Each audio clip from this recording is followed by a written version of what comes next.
ठीक है, ये एक वेव है, ये अगर एक्स एक्सिस है, ये अगर वाई एक्सिस है, तो वेव के पार्टिकल्स के डिस्प्लेसमेंट का जो इक्वेशन होता है वो होता है something y is equal to A sine omega t minus k x plus phi, ऐसा होता है। ये जो फाई है इसको बोला जाता है फेज कांस्टेंट, क्या बोलते हैं?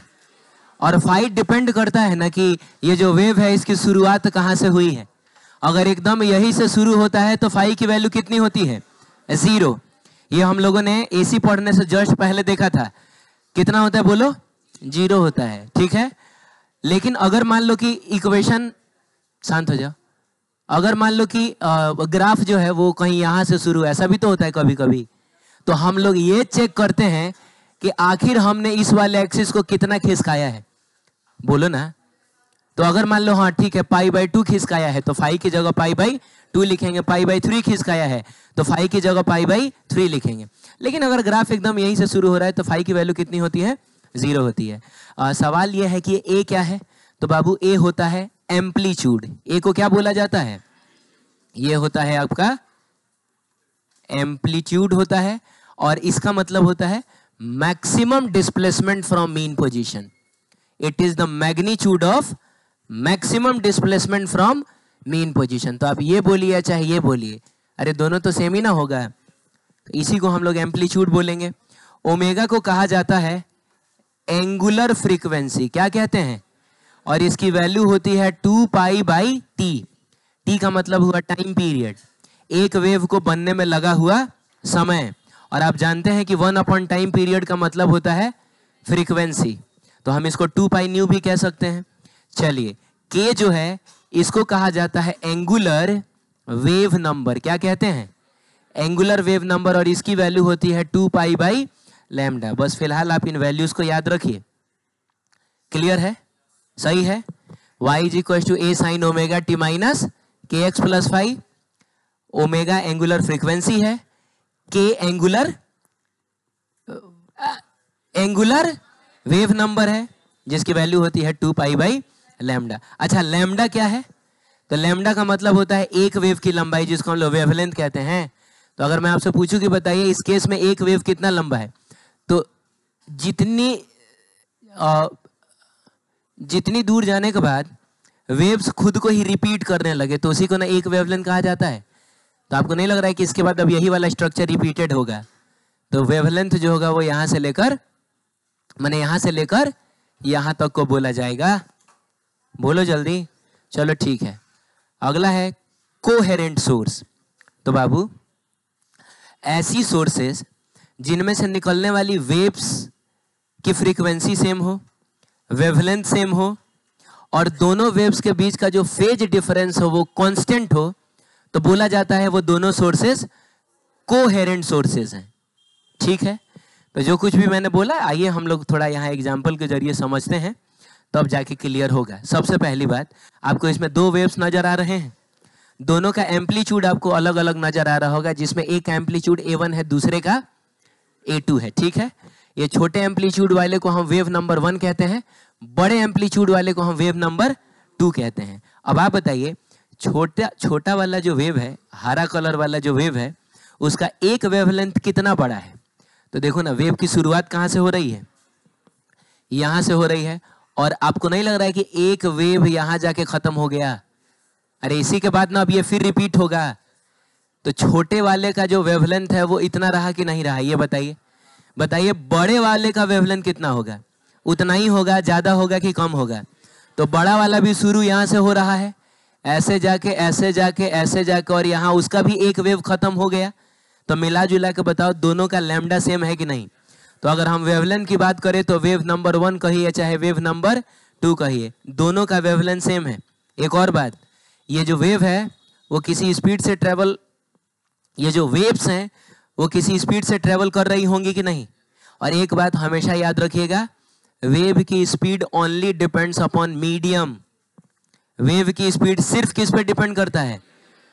अब चूंकि बाबू दोनों वेव सेम मीडियम में ना ट्रेवल कर रहा है, अरे माने कहने का मतलब है कि ये जो पीला वाला वेव है ना, इसका भी सोर्स यहीं पर है, और जो हरा वाला है उसका भी सोर्स यहीं पर है। एक ही जगह से दोनों निकला है।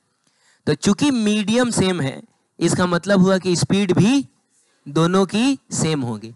अब देखिए हमने पढ़ा है कि v बराबर होता है न्यू इंटू क्या, लैम्डा। तो यहां से अगर हम लोग न्यू निकालें तो v अपॉन लैम्डा होगा। अब बाबू स्पीड तो दोनों की सेम ना है, क्योंकि मीडियम सेम है। तो आप कांस्टेंट चीज को हटा दीजिए तो इक्वालिटी का साइन कन्वर्ट कर जाता है प्रोपोर्शनैलिटी में। बात समझ रहे हो? लैम्डा छोटा का मतलब फ्रीक्वेंसी ज्यादा होगा, लेकिन यहां पर लैम्डा तो दोनों का सेम है। अब सुनो ना, लैम्डा भी सेम है, स्पीड भी सेम है, तो फ्रीक्वेंसी भी सेम होगी। अरे बोलिए, फ्रीक्वेंसी किस पर डिपेंड कर रहा है?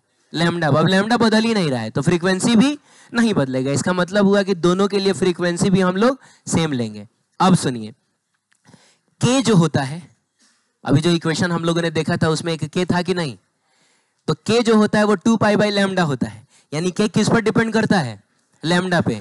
चूंकि दोनों का लैम्डा सेम है, इसका मतलब दोनों का के भी सेम होगा। बहुत बढ़िया।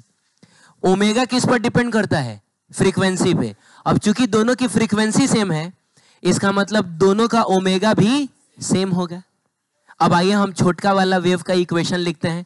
तो छोटे वाले वेव को वेव नंबर 1 ना कहा गया है। तो चलिए इसके डिस्प्लेसमेंट को हम लोग y1 से दिखाते हैं। तो y1 इज इक्वल टू, आप क्या लिखिएगा?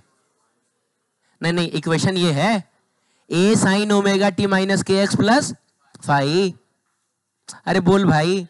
हाँ, तो बताओ a की जगह पे क्या लिखिएगा? आप a1 लिखिएगा। a1 होगा, फिर साइन होगा, फिर omega t minus k x. अब प्लस 5 में कितना लिखा जाए? तो शुरुआत यही से ना हो रही है। जब यहां से शुरुआत हो तो 5 नहीं आता है। चलिए दूसरे वाले वेव का इक्वेशन हम लोग लिखते हैं। दूसरे वाले वेव का हम लोग क्या लिखते हैं बताओ? दूसरे वाले वेव का हम लोग लिखते हैं इक्वेशन, ठीक है? तो दूसरे वाले वेव का एम्पलीट्यूड कितना है? अरे a2 ना है, तो हम लोग लिखेंगे a2 साइन। अब सुनिए, दोनों के लिए ओमेगा सेम है कि नहीं? चलिए, क्योंकि दोनों की फ्रीक्वेंसी सेम तो दोनों का, तो इसीलिए इसके लिए भी ओमेगा ही यूज करेंगे। फिर t लिखेंगे माइनस। बताइए दोनों के लिए k सेम है कि नहीं? तो इसके लिए भी हम लोग k ही लिखेंगे x। और चूंकि इसकी भी शुरुआत यही से हो रही है तो यहां पर भी प्लस करके कुछ नहीं लिखा जाएगा। बोलो बाबू। चलो अब मैं अगर तुमसे पूछूं कि दोनों के फेज में कितने का डिफरेंस है, तो आपको पता है ना कि इसी चीज को फेज कहा जाता है। अरे इसी में खूब पढ़ा है हम लोगों ने ये। इस चीज को क्या बोला जाता है? साइन के बगल में ये जो कुछ भी लिखा होता है, चाहे कॉस भी होता तो उसके बगल में जो कुछ भी लिखा होता है उसी को क्या बोला जाता है? फेज। तो आप बताइए, इसका भी फेज है omega t minus k x, इसका भी फेज है omega t minus k x. तो फेज डिफरेंस कितना है? और 0 एक कांस्टेंट चीज है कि नहीं? बोलिए। तो इसका मतलब हुआ कि अगर दो सोर्सेस से निकले हुए वेव्स की फ्रीक्वेंसी सेम हो जाए, बोलो ना, और अगर स्पीड सेम है तो लैम्डा भी सेम होगा। लैम्डा सेम हो जाए और फेज डिफरेंस अगर क्या हो जाए? कांस्टेंट हो जाए, उन दोनों सोर्सेस को हम लोग कोहेरेंट सोर्स कहते हैं। सही है? कुछ और एग्जांपल लेते हैं हम लोग। आपको यहां भी दो वेव्स दिखाई दे रही हैं, तो लगभग सिचुएशन सेम ही है, बस शुरुआत कहां से हुई है?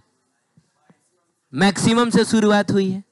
तो सबसे पहले तो ये बताइए कि जो हरा वाला वेव है उसका एक वेव कहां कंप्लीट हो रहा है?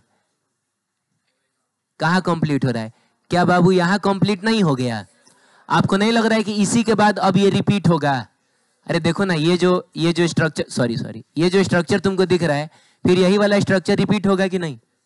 नहीं। बताओ पीले वाले वेव का एक वेव कहां कंप्लीट हो रहा है? थोड़ा आगे हो रहा है कि थोड़ा पीछे हो रहा है कि एकदम वहीं पे हो रहा है? हाँ, तो पीले वाले का भी अगर ध्यान से देखा जाए तो एक वेव यहीं पे ना कंप्लीट हुआ, यानी दोनों का लैम्डा सेम। तो इसका लैम्डा लैम्डा तो इसका भी, और चूंकि मीडियम सेम तो स्पीड भी, और स्पीड सेम तो फ्रीक्वेंसी भी सेम, क्योंकि फ्रीक्वेंसी डिपेंड करता है किस पे? लैम्डा पे। अब लैम्डा नहीं बदल रहा है तो फ्रीक्वेंसी भी नहीं बदलेगी। Very good. और बाबू अगर लैम्डा लैम्डा सेम तो के भी सेम, और अगर न्यू न्यू सेम तो ओमेगा ओमेगा भी सेम। क्लियर है? तो सिचुएशन एकदम वैसा ही है। y1 इज इक्वल टू लिखा जाएगा, बताइए क्या लिखा जाएगा? a1, फिर साइन लिखोगे, omega t minus k x होता है ना, तो omega t minus k x अब प्लस, अब की बार फाई आएगा, आएगा कि नहीं आएगा? आएगा, क्योंकि अगर ध्यान से देखा जाए तो ये हरा वाला को शुरू यहां से ना होना चाहिए था। तो बताइए हमने कितना खिसकाया है? पाई बाई 2 खिसकाया है। तो मिला जुला के हमको यहाँ पर प्लस पाई बाई 2 लिखना होगा। अगर मैं दूसरे वाले वेव की बात करूं तो दूसरे वाले वेव के केस में एम्पलीट्यूड कितना है? A2 है। तो आप यहाँ पर लिखिएगा A2 साइन ओमेगा टी माई। अच्छा एक बात बताइए, ओमेगा और के दोनों के लिए सेम ना है, इसीलिए मैंने ओमेगा और के दोनों में सेम रखा है। और प्लस पीले वाले वेव की भी शुरुआत अगर ध्यान से देखा जाए तो कुछ यही से ना होना चाहिए था, यानी इस एक्सिस को खिसकाना पड़ा है कितना? Pi by 2। तो यहाँ पर भी आ जाएगा पाई बाई 2। अब कौन बताएगा कि फेज का डिफरेंस कितने का है? पाई बाई 2 का है। फेज डिफरेंस दोनों वेव्स के बीच में पाई बाई 2 का है। क्या बात करते हो यार, हैं? ये हाथी है तो क्या ये घोड़ा है? ये भी तो हाथी ही है। ये भी omega t minus k x plus pi by 2, वो भी omega t minus k x plus pi by 2। तो इसमें से इसको घटाओगे तुमको क्या मिलेगा? और जीरो क्या कोई कांस्टेंट क्वांटिटी नहीं है? ये दोनों वेव्स भी कोहेरेंट सोर्स से निकले हुए वेव्स हो गए। बोलो बाबू। हाँ ठीक है, बढ़िया है। आगे बढ़े, चलिए यहां देखिए क्या हो रहा है। यहां पर जो छोटा वाला वेव है, हरा वाला वेव, उसका एम्पलीट्यूड अब की बार भी कितना है? अब पियरका का भी A2 है, सही है। चलो मैं पूछूं तुमसे कि बताओ हरा वाला का एक वेव कहाँ कंप्लीट हो रहा है? तो ये गया, ये गया, ये गया। बोलो यहाँ कंप्लीट हो गया कि नहीं? उसके बाद से यही चीज रिपीट होगा कि नहीं? पीले वाले का मैं पूछूं एक वेव कहाँ कंप्लीट हो रहा है? तो पीले वाले का एक वेव मेरे ख्याल से देखा जाए तो यही ना कंप्लीट हो रहा है। नो सर, सही में नहीं हो रहा है। क्या बोल रहे हो? नहीं ना हो रहा है? नहीं नहीं, तुम देखो, तुम अकेले सही हो जाओगे पूरे क्लास में एकदम। नहीं ना हो रहा है? चलिए ठीक है, देख लेते हैं। वो कह रहे हैं कि नहीं हो रहा है, और कितने लोग कह रहे हैं कि सर नहीं हो रहा है? कि सर वो अकेले क्यों सही होगा, हम भी उसके साथ सही होंगे, हैं? अच्छा, बाकी लोग कुछ बोल भी रहे हैं? आगे गम में हो अभी तुम लोग।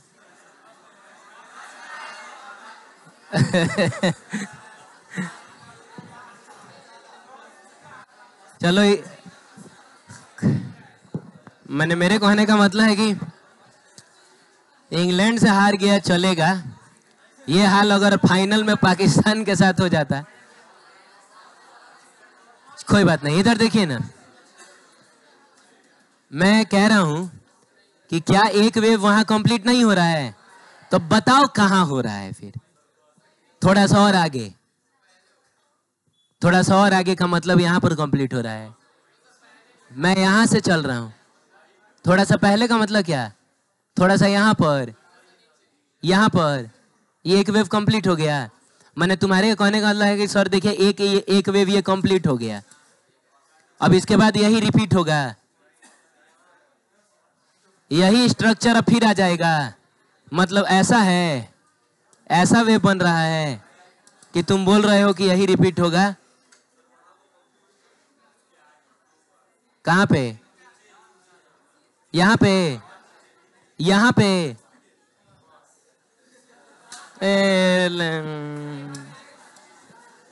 कौन दुनिया में तुम रह रहा है?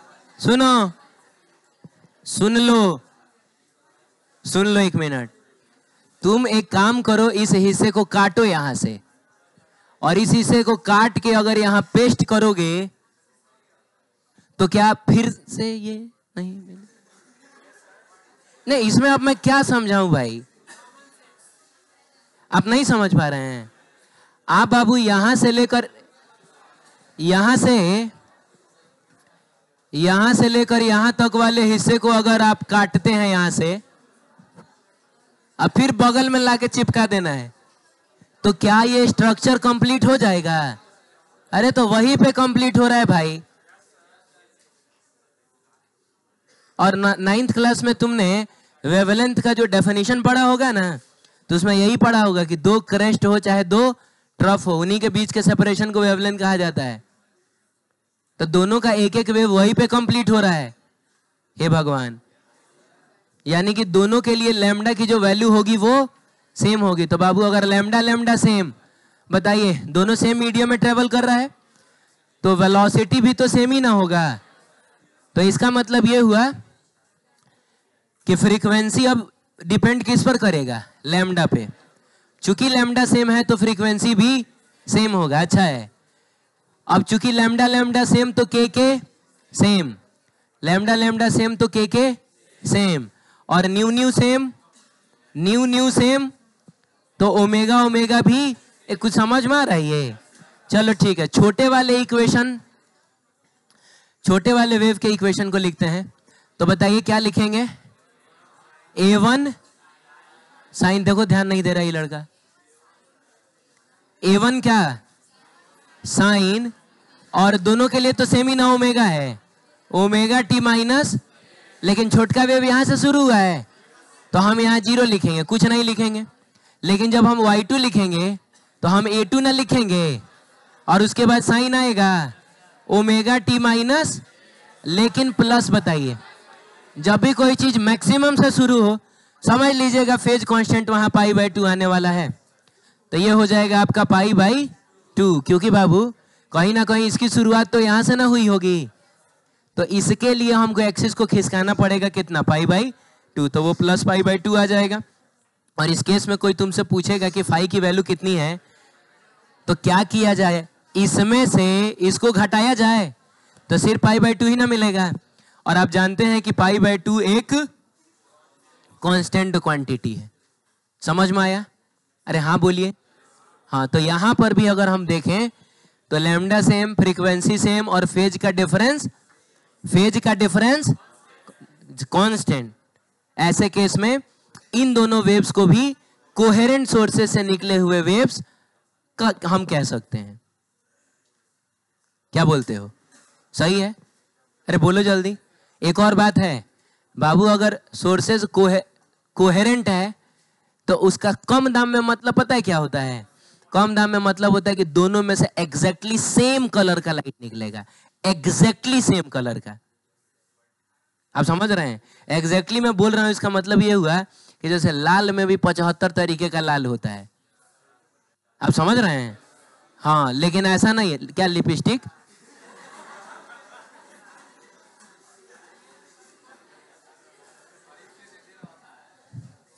बहुत लिपस्टिक में तुम्हारा खर्चा हो रहा है। चलो इधर देखो, मैं कह रहा हूं कि दोनों सोर्स में से एग्जैक्टली सेम कलर का लाइट निकलना चाहिए। बोलिए ना, एक में से लाल निकल रहा है, दूसरे में से भी एग्जैक्टली वही लाल निकलना चाहिए। चलिए आगे बढ़ते हैं, बात करेंगे इनकोहेरेंट सोर्स। तो बाबू इनकोहेरेंट सोर्स में ना फ्रीक्वेंसी सेम होगा, शांत हो जाओ, ना वेवलेंथ सेम होगा, और ना दोनों वेव्स के बीच का फेज डिफरेंस कांस्टेंट होगा। यानी फेज डिफरेंस कैसा होगा? वह तेरे की वेरिएबल होगा, वेरिएबल। आइए आइए एग्जांपल से समझते हैं, एकदम शांत हो जाइए। सबसे पहले आपको दो वेव इसमें नजर आ रहा है, एक छोटा वाला और एक बड़ा वाला। तो छोटे वाले का एम्पलीट्यूड A1, बड़े वाले का एम्पलीट्यूड। अब आपको बताना है कि छोटे वाले का एक वेव कहां कंप्लीट हो रहा है, जल्दी बताओ कहां कंप्लीट हो रहा है। तो बताओ तुम, यहां कंप्लीट हो गया कि नहीं, ये बताओ। तो छोटे वाले के केस में अगर हम लैम्डा कहते हैं, अगर ये डिस्टेंस को हम लैम्डा बोल दें, तो कौन बताएगा बड़े वाले के केस में क्या होगा? बड़े वाले, अच्छा एक वेव यहाँ कंप्लीट हुआ, यहाँ कंप्लीट होने का मतलब समझ रहे हो?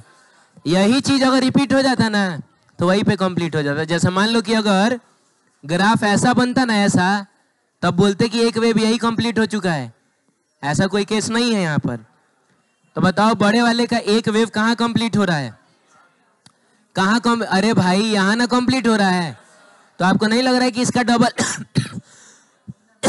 तो इसका हो जाएगा। बहुत बढ़िया, क्या बात है। तो कहने का मतलब है कि छोटका का होगा लैम्डा तो बड़का का होगा 2 लैम्डा। लेकिन लेकिन लेकिन लेकिन मीडियम सेम है ना, तो कोई फर्क नहीं पड़ता है लैम्डा सेम है कि फ्रीक्वेंसी सेम है, स्पीड तो हमेशा सेम ही होगा। स्पीड ओनली डिपेंड्स अपॉन क्या? मीडियम। और अगर स्पीड सेम होगा तो बाबू frequency inversely proportional to lambda. तो चूंकि इसका लैम्डा डबल है ना, तो इसकी फ्रीक्वेंसी आधी हो जाएगी, यानी इसकी फ्रीक्वेंसी को न्यू बोले तो इसकी फ्रीक्वेंसी न्यू बाई 2 होगी। नहीं समझ में आया? देखिए, आया समझ में? बोलो, अरे समझ में आया है? ये क्या बोल रहे हो? चलो बढ़िया है। अब सुनो, अब सुनो, के किस पर डिपेंड करता है? इनवर्सली प्रोपोर्शनल का मतलब क्या हुआ? लैम्डा अगर डबल हुआ है तो के आधा हो जाएगा, यानी इसका के तो इसका के बाई 2 हो जाएगा। ये समझ में आया? यही नहीं थोड़ा इधर भी देखो, ओमेगा किस पर डिपेंड करता है? फ्रीक्वेंसी पे, और डायरेक्टली प्रोपोर्शनल ना है, तो इसका मतलब हुआ कि फ्रीक्वेंसी अगर आधा हुआ तो ओमेगा भी आधा हो जाएगा। तो इसका ओमेगा अगर ओमेगा, तो बाबू इसका ओमेगा ओमेगा बाई 2। दोबारा समझना है क्या ये? बोलो बाबू, इधर से कोई यस बोला है? हाँ बोलो, अरे हाथ उठाओ ना, बताता हूं मैं। चलो ठीक है, तुम लोग नहीं समझना है, मैं समझ रहा हूं, ठीक है। अब अगर हम छोटे वाले वेव का इक्वेशन लिखें तो y1 इज इक्वल टू, शांत रहिए, y1 इज इक्वल टू आप क्या लिखिएगा?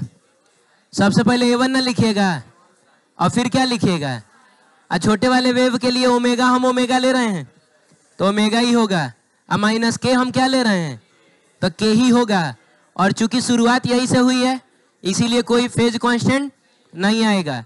लेकिन जब आप y2 लिखिएगा तब आप a2 लिखिएगा, फिर आप लिखिएगा साइन, हल्ला नहीं करिए लेकिन बड़े वाले वेव का ओमेगा ओमेगा बाई 2 ना है हम यहाँ पर लिखेंगे omega by 2 into T minus, और बड़े वाले वेव का, पीले वाले वेव का के कितना है? के बाई 2 है, तो ये हो गया के बाई 2 इंटू एक्स। अच्छा, चूंकि ये भी शुरू यही से हुआ है इसीलिए प्लस फाई कुछ नहीं आएगा। एक बात बताइएगा, अगर मैं आपसे पूछूं कि फेज का डिफरेंस कितने का है, आप तो 0 बोल रहे हैं, बोल दीजिए 0। कहने का मतलब है इसमें से इसको घटाइएगा 0 मिलेगा। कितना मिलेगा? तो ओमेगा टी में से हाफ ओमेगा टी गया तो हाफ ओमेगा टी मिलेगा। अब माइनस को कॉमन ले लो, के एक्स में से हाफ के एक्स गया तो हाफ के एक्स मिलेगा। आप बताइए ये फेज डिफरेंस क्या कांस्टेंट आया? नहीं, ये फेज डिफरेंस टाइम पर भी डिपेंड कर रहा है, अलग अलग टाइम पे अलग अलग फेज डिफरेंस, और फेज डिफरेंस पोजीशन पे भी डिपेंड कर रहा है, अलग अलग पोजीशन पे अलग अलग फेज डिफरेंस अच्छा रुकिए, ये फेज डिफरेंस कांस्टेंट और वेरिएबल का मतलब समझाता हूं मैं आपको। बताइए यहाँ पर फेज डिफरेंस कितना आया था? इसका मतलब हुआ कि पहली बारी हरिहर का वेव जहां मैक्सिमम होगा, बोलो बाबू, और पीला वाला जहां मैक्सिमम होगा, उन दोनों के बीच का एंगल कितना होगा?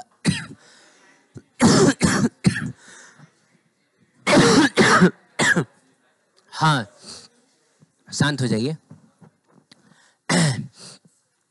उन दोनों के बीच का एंगल कितना होगा? 90 डिग्री? नहीं, एक मिनट इधर देखिए। कहने का मतलब पीला वाला भी 90 डिग्री पर है, एंगल में देखा जाए तो 90 डिग्री ना होता है। हरा वाला भी मैंने 90 डिग्री घूमने के बाद ही ना दोनों मैक्सिमम हुआ है, तो दोनों के बीच का एंगल कितना होगा? 0। ये बोल रहा हूं मैं, हे भगवान, एक है वो 90 डिग्री है, दूसरा वो भी 90 डिग्री पे है, तो दोनों के बीच का एंगल कितना होगा? अगली बार भी जब दोनों मैक्सिमम होगा ना, तो अगली बार दोनों कहाँ मैक्सिमम हुआ? यहाँ, और एक बार फिर से दोनों के बीच का एंगल कितना है? 0 है। दोनों एक ही जगह ना है, तो दोनों के बीच का एंगल 0 है। फिर अगली बार भी जहां ये दोनों मैक्सिमम होगा, दोनों के बीच का एंगल, तो ये फेज डिफरेंस कांस्टेंट होने का ये मतलब हुआ। अरे बोलिए, यहां पर बताइए तो, यहां पर बताइए, यहां पर बताइए। पहली बार ये जहां मैक्सिमम हुआ और ये बीच का एंगल कितना है? पाई बाई 2 है। अरे समझे क्या? अगली बार जहां ये मैक्सिमम होगा और बाबू ये जहां मैक्सिमम होगा, दोनों के बीच का एंगल कितना है? 90 डिग्री ना होता है ये वाला, यहां से लेकर यहां तक 90 डिग्री ना होता है। अगली बार भी दोनों जहां मैक्सिमम होगा वहां दोनों के बीच का एंगल कितना होगा? नहीं समझ में आया? तो इन दोनों के बीच में फेज डिफरेंस कितना है? π/2 का, और कांस्टेंट है, जितना यहां उतना ही यहां उतना ही यहां। लेकिन इस केस में देखो बाबू, पहली बार जहां ये मैक्सिमम हुआ और जहां ये मैक्सिमम हुआ, दोनों के बीच का एंगल कितना है? तो ये तो π/2 है। अरे अरे अरे ये π/2 होता है एंगल में। लेकिन अगली बार देखिए, ये तो यहीं पे मैक्सिमम हो गया, अब वो देखिए वो कहां जाके मैक्सिमम हुआ है। क्या ये π/2 है? नहीं है। इसका मतलब फेज डिफरेंस कांस्टेंट नहीं है, यहां पे कुछ और है वहां पे कुछ और है। आप समझ रहे हैं? तो ये चीज है। तो इनकोहेरेंट सोर्सेस से निकली हुई वेव्स की ना तो फ्रीक्वेंसी सेम होती है, सेम है क्या, ना तो वेवलेंथ सेम होता है, और ना ही दोनों के बीच का फेज डिफरेंस कांस्टेंट होता है। दोनों के बीच का फेज डिफरेंस कांस्टेंट होता है। तो ना तो मैंने पहले बोल दिया था, ना तो दोनों के बीच का फेज डिफरेंस कांस्टेंट होता है, ऐसा बोला था मैंने। अरे है कि नहीं? चलिए ठीक है, आगे बढ़ते हैं। अब सुनिए इंटरफेरेंस। इंटरफेरेंस सुनिए, दो वेव्स जब एक दूसरे से मिलती हैं तो हम इसी प्रोसेस को कहते हैं वेव्स का इंटरफेरेंस। इंटरफेरेंस एक बहुत ही कॉमनली यूज्ड वर्ड है जो हम अपने डेली लाइफ में भी यूज करते हैं। मान लो तुम किसी मैटर में फंसा है, अरे तुमको ढेर ज्ञान दे रहा है, तो तुम इसको क्या बोलेगा? मेरे मामले में इंटरफेयर मत करो, ये मेरा मामला है कि नहीं? तो कहीं ना कहीं मैंने इंटरफेयर एक वर्ब हो गया और इंटरफेरेंस उसका नाउन हो गया। अरे बोलिए। हाँ, तो इंटरफेरेंस का मतलब होता है दखल अंदाजी। जब दो वेव्स आपस में मिलेंगी तो आपस में मिलेंगी तो जाहिर सी बात है दोनों एक दूसरे की जिंदगी में दखल अंदाजी देंगी ना, इसी को इंटरफेरेंस कहा जाता है। ठीक है, शांत रहिए। अब सुनिएगा ध्यान से, अगर आप इंटरफेरेंस को फील करना चाहते हैं,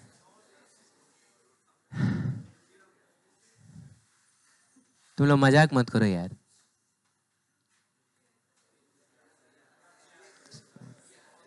अगर आप चाहते हैं कि इंटरफेरेंस को हम लोग महसूस करें तो इसके लिए वेव्स का सेम फ्रीक्वेंसी सेम वेवलेंथ का होना जरूरी है, यानी कि सोर्सेस का कोहेरेंट होना जरूरी है। अगर सोर्सेस कोहेरेंट होंगी ना तो उनसे निकलने वाले वेव्स के इंटरफेरेंस को हम महसूस कर सकते हैं। अगर सोर्सेस कोहेरेंट नहीं है, इंटरफेरेंस हमको महसूस नहीं होगा। ठीक है, और इसका एक सबसे अच्छा एग्जांपल मैं आपको बताता हूं। जैसे मान लो कि कोई नया गाना मार्केट में आया, कोई गाना बताओ इधर हाल फिलहाल मार्केट, कौन सा? अरे कोई बोलो ना। 4 दिन कोई गाना आया है। चलिए मान लीजिए 4 दिन करके कोई गाना आया है।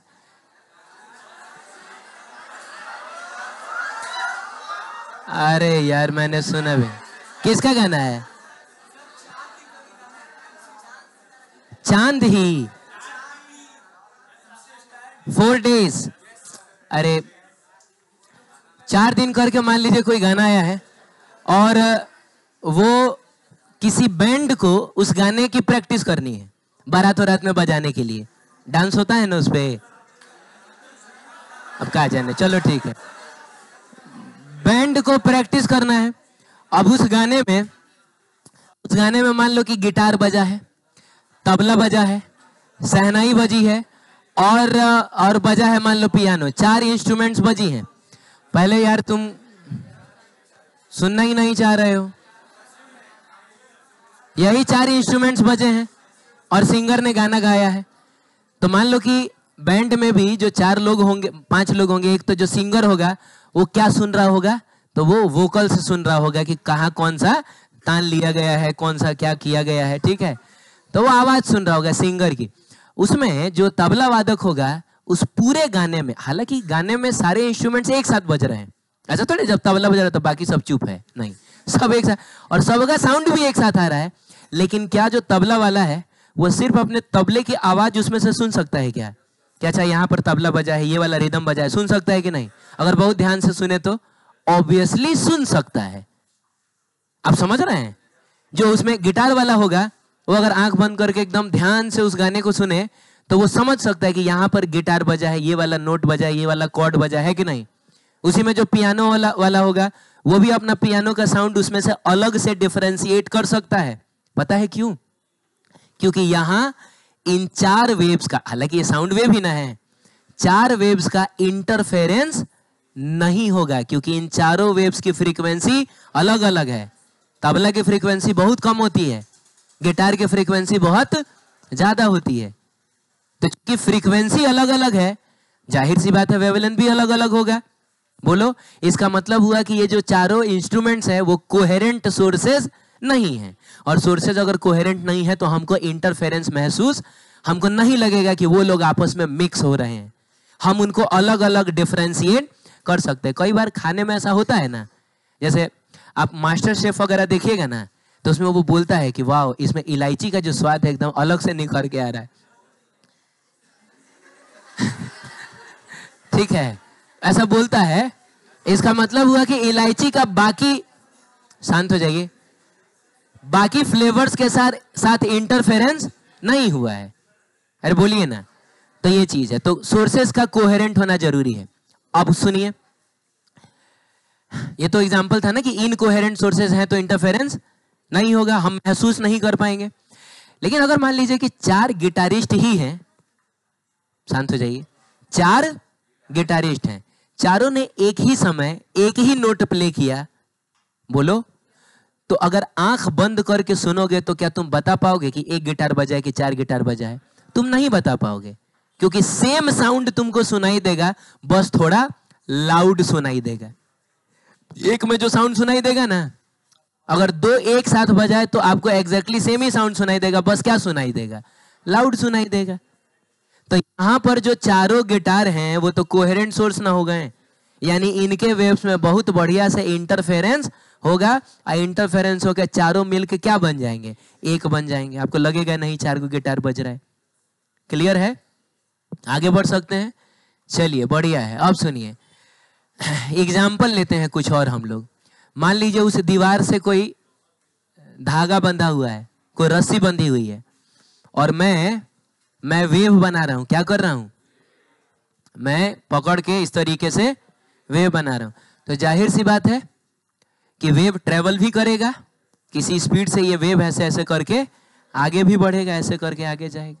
ठीक है, मैं धागे को उसके मीन पोजीशन से 5 सेंटीमीटर ऊपर ले जा रहा हूं, और फिर मीन पोजीशन से 5 सेंटीमीटर नीचे ले जा रहा हूं। तो आप बताइए एम्पलीट्यूड कितना हुआ? 5 सेंटीमीटर। यानी कि जो वेव ट्रेवल कर रहा है उसका एम्पलीट्यूड कितना है? 5 सेंटीमीटर। तुम्हारा क्या नाम है? मैंने हिमांशु से कहा कि हिमांशु आओ, तुम भी थोड़ा वेव बनाओ, है कि नहीं? लेकिन मैंने एक कंडीशन रखा, नहीं, मैंने बुला नहीं रहा हूं मैं, तो मैंने कंडीशन रखा, कंडीशन ये रखा कि जो वेव मैंने बनाया था ना, तो जितनी फ्रीक्वेंसी मेरे वेव की थी उतनी ही फ्रीक्वेंसी तुम्हारे वेव की भी होनी चाहिए, ताकि हम दोनों कोहेरेंट सोर्स की तरह बिहेव कर सकें। हे भगवान, अरे सुनिए ना, धागा तो सेम ही ना है। अरे धागा तो वेव की स्पीड सेम होगी। वेव की स्पीड, क्योंकि वेव की स्पीड डिपेंड करती है सिर्फ किस पर? मीडियम पर ना बाबू। तो अगर स्पीड सेम है और हम दोनों ने अगर फ्रीक्वेंसी भी सेम कर लिया, इसका मतलब हुआ 1 सेकंड में मैं 10 वेव बना रहा हूं, तो वो भी 1 सेकंड में अगर 10 ही वेव बना दे तो फ्रीक्वेंसी भी तो सेम हो गया। जाहिर सी बात है लैम्डा भी तो सेम हो जाएगा, यानी बिल्कुल हम दोनों कोहेरेंट सोर्सेस हैं। लेकिन हुआ ये कि हिमांशु ने धागे को या रस्सी को अपने मीन पोजीशन से बस 3 सेंटीमीटर ही ऊपर किया और फिर वो नीचे आ गया, और फिर नीचे भी उसने 3 सेंटीमीटर किया। इसका मतलब इसके वाले वेव का एम्पलीट्यूड कितना है? बस 3 सेंटीमीटर। तो ये अंतर हो गया हम दोनों में। एम्पलीट्यूड में अंतर हो नहीं, एम्पलीट्यूड में अंतर हो सकता है, अंतर किस में नहीं होगा? फ्रीक्वेंसी में और वेवलेंथ में अंतर नहीं होना चाहिए। आप समझ रहे हैं? चलिए बहुत बढ़िया। तो बताइए, मैंने जो वेव बनाया 5 सेंटीमीटर एम्पलीट्यूड का, इसने जो वेव बनाया 3 सेंटीमीटर एम्पलीट्यूड का। अब मैंने कहा कि एक काम करते, अब हम दोनों एक साथ वेव बनाते हैं। मैंने धागे को बीच में से चीर दिया, समझ रहे हो? अब चीरने के बाद मैंने यहां आगे कहीं थोड़ा सा गांठ बना दिया। गांठ क्यों बना दिया? ताकि जो मैंने चीरा है वो सीधे वहां दीवार तक ना पहुंच जाए। तो मैं चाहता हूं कि जैसे ईयरफोन हम लोगों का होता है वो वायर वाला, तो उसमें देखते हो 2 होता है, उसके बाद वो गांठ टाइप का होता है और उसके बाद से एक ही ना जाता है। ऐसा ही सिचुएशन देखिए आपको इमेजिन करना है। आप समझ रहे हैं? अब एक मैंने ले लिया और एक मैंने हिमांशु को दे दिया, कहा कि चलो हम दोनों मिलके अरे वेव बनाते हैं। ठीक है, अब सुनिए, जब मैं अकेला वेव बना रहा था, बोलो, मान लो कि पूरी रस्सी को मैं ही लेकर अकेला वेव बना रहा हूं, तो 5 सेंटीमीटर एम्पलीट्यूड के साथ ये वेव आगे जा रहा है, और जब वो इस गांठ तक पहुंचेगा तो इस गांठ को भी वो कितना ऊपर करेगा? 5 सेंटीमीटर। फिर कितना नीचे करेगा? 5 सेंटीमीटर। ये अकेला बनाता तो 3 सेंटीमीटर ऊपर, 3 सेंटीमीटर। लेकिन हम दोनों अब एक साथ वेव बना रहे हैं। ठीक है, wave will be something like this. ये देखना ध्यान से, ये देखो मैं ऊपर चला गया ना, हिमांशु रास्ते में रह गया। क्यों? क्योंकि मुझको जाना है कितना और इसको रह जाना है। ये देखिए, आप एक चीज ऑब्जर्व करिएगा कि हम दोनों की फ्रीक्वेंसी सेम है। 1 सेकंड में जितना वेव मैं बना रहा हूं वो भी बना रहा है, लेकिन फिर भी क्या, किस चीज में अंतर है? एम्पलीट्यूड में अंतर है। आप बात समझ रहे हैं? तो हुआ क्या कि अब ये दोनों वेव ऐसे चलते चलते जब यहां पहुंचा, मेरा वाला वेव उसको बोल रहा है कि रे तुम 5 सेंटीमीटर ऊपर चलो। क्या बोल रहा है? इसका वाला वेव बोल रहा है कि 3 सेंटीमीटर। देखो हम दोनों एक साथ ना ऊपर ले जा रहे हैं।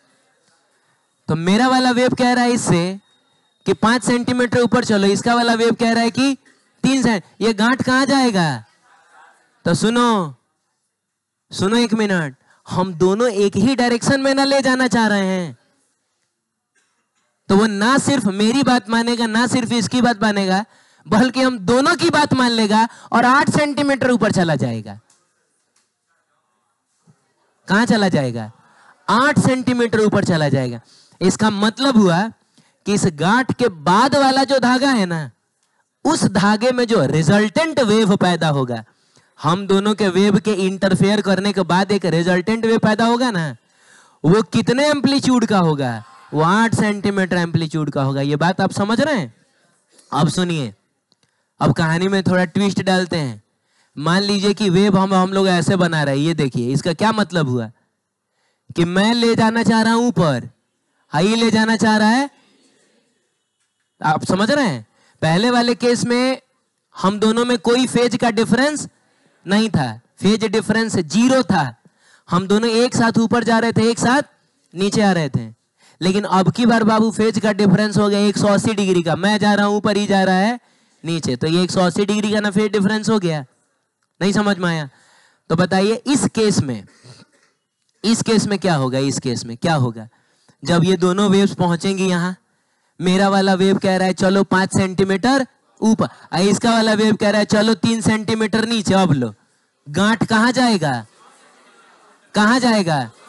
क्या ये आप महसूस कर पा रहे हैं? और यही तो होता है पढ़ाई लिखाई है। फॉर्मूला से तो सब लोग को ले आ लेता है, लेकिन क्या आप ये फील कर पा रहे हैं कि गांठ को मैं बोल रहा हूं कि चलो 5 सेंटीमीटर ऊपर, ये बोल रहा है चलो 3 सेंटीमीटर नीचे। अल्टीमेटली ये गांठ सिर्फ 2, और कहां ऊपर? मेरी बात मानेगा, मैं ताकतवर हूं, मेरी बात मानेगा, ये सिर्फ 2 सेंटीमीटर ऊपर जाएगा। तो ये वाला वेव था 5 सेंटीमीटर वाला, ये वाला है बस 3 सेंटीमीटर वाला। लेकिन इसके बाद वाला जो वेव होगा वो सिर्फ कितने का होगा? वो 2 सेंटीमीटर वाला होगा। आप समझ रहे हैं? चलिए ठीक है। तो एक एग्जाम्पल हम लोग अगर यहां पर लेना चाहें, तो मान लीजिए ये x है और ये क्या है? y है। तो चलो ना, ये हिमांशु वाला वेव है 3 सेंटीमीटर एम्पलीट्यूड का, ये मेरा वाला वेव है 5 सेंटीमीटर एम्पलीट्यूड का। अरे बोलो, तो दोनों के मिलने से क्या होगा? 8 सेंटीमीटर एम्पलीट्यूड वाला, यही है हमारा कौन सा वेव? Resultant wave. अरे देखो ना, इस वाले पॉइंट को हिमांशु वाला वेव कह रहा है कि 3 सेंटीमीटर ऊपर चलो, मेरा वाला वेव कह रहा है कि 5 सेंटीमीटर ऊपर चलो, तो दोनों जब मिलेगा तो वो सीधे कहां जाएगा? 8 सेंटीमीटर ऊपर। इस वाले पॉइंट को, यहां वाले पॉइंट को हिमांशु वाला वेव कह रहा है 3 सेंटीमीटर नीचे चलो, मेरा वाला कह रहा है 5 सेंटीमीटर, अल्टीमेटली ये 8 सेंटीमीटर नीचे जाएगा, तो ये होगा नया वाला वेव। ऐसा ठीक, सही है। अब सुनिए, superposition principle of waves.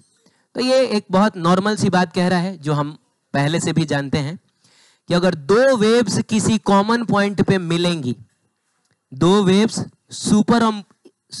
Super impose होंगी, कहां? तो किसी कॉमन पार्टिकल ऑफ मीडियम। तो वो जो गांठ था हमारे एग्जाम्पल में, वो दोनों मीडियम का कॉमन पॉइंट ही ना था, ठीक है। तो रिजल्टेंट डिस्प्लेसमेंट अगर आपको निकालना है, क्या निकालना है बाबू? रिजल्टेंट डिस्प्लेसमेंट अगर निकालना है तो दोनों वेव्स के द्वारा प्रोड्यूस्ड किए गए डिस्प्लेसमेंट का आप वेक्टर सम ले लीजिएगा।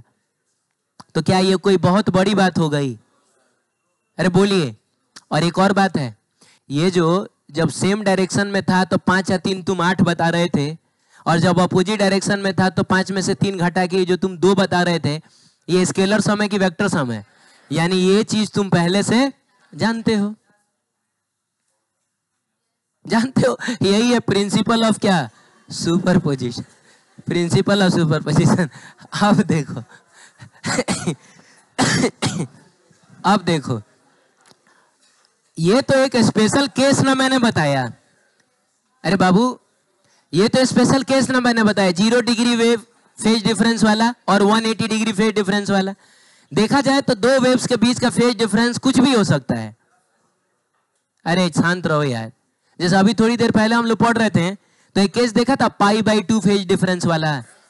तो फेज डिफरेंस कुछ भी हो सकता है। तो मान लीजिए कि दो वेव्स हैं, एक का एम्पलीट्यूड है A1, दूसरे का है A2, और हमको रिजल्टेंट एम्पलीट्यूड चाहिए। तो बाबू एक काम करिएगा, A1 को वेक्टर मान लीजिएगा, A2 को भी वेक्टर मान लीजिएगा, और दोनों के बीच का एंगल वही होगा जो दोनों वेव्स के बीच का फेज डिफरेंस है। अरे यार, जैसे इस केस में फेज डिफरेंस कितने का है? 0 का है, तो बीच का एंगल 0 डिग्री ले लीजिएगा। इस केस में फेज डिफरेंस कितने का है? 180 का। अरे एक ऊपर जा रहा है एक नीचे जा रहा है, तो 180 का ना है, तो बीच का एंगल 180 ले लीजिएगा। कुछ देर पहले केस हमने देखा था जिसमें फेज डिफरेंस π/2 आया था, तो उस केस में एंगल π/2 का मतलब 90 डिग्री ले लीजिएगा। तो हम लोग कोई जनरल एंगल क्या ले लेते हैं? फाई ले लेते हैं। तो रिजल्टेंट एम्पलीट्यूड के लिए हमको इन दोनों का रिजल्टेंट लेना होगा, हाँ वेक्टर सम करना होगा। और ये फॉर्मूला तो तुमको पता है, A बराबर √, जल्दी बोलो, 2A1 A2 और क्या cos फाई। बात समझ में आई क्या? अब इसी में ना अगर मान लीजिए फाई बराबर हो जाए 0 का मतलब एक साथ ऊपर एक साथ, तो तुम थोड़ा यहाँ 0 डालो, cos 0 डिग्री की वैल्यू 1, तो बाबू A1 square plus A2 square plus 2A1 A2, ये हो जाएगा A1 प्लस A2 का होल स्क्वायर। और आप जानते हैं ना कि स्क्वायर और रूट कैंसिल हो गया, और फाइनल एम्पलीट्यूड कितना आ जाएगा? A1 plus A2। इसीलिए तो आपने कहा था कि सर 3 + 5 कितना होता है? 8 तो कहा था आपने। लेकिन वही अगर